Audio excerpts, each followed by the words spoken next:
Céleste. Et moi je suis Angèle.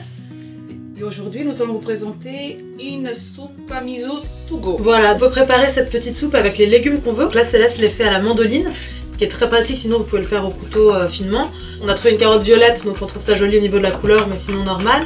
Et puis une petite asperge. Pour commencer la soupe miso, donc déjà le miso c'est extrêmement intéressant. Ah oui, parce qu'un des secrets de longévité des habitants de Kanagawa au Japon, c'est parmi les populations qui vivent le plus longtemps.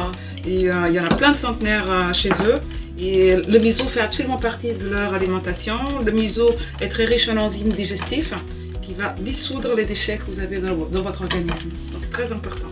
Donc là, je dissous juste un tout petit peu la pâte miso.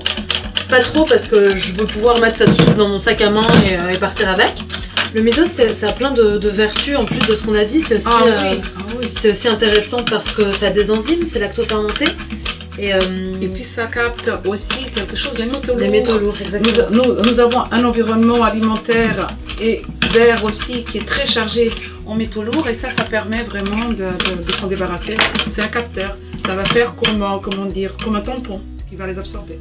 Alors là, je vais rajouter un peu de salade. Je mets aussi des petites algues. Les algues, on a aussi beaucoup de choses à dire sur les algues. Oh c'est des bonnes super aliments. Ouais, c'est des super protéines végétales. C'est plein d'iode, donc pour la thyroïde, c'est intéressant. Il y a pratiquement 60% de protéines.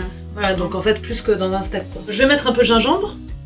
Le gingembre, c'est assez intéressant, c'est réchauffant. Ça contient de la vitamine C. Donc là, j'ai mis un petit peu de gingembre, du miso, des algues, de la roquette. Céleste m'a préparé des champignons, donc je vais mettre déjà des champignons, des carottes violettes et carottes normales, et là tu me prépares une petite asperge. C'est ça.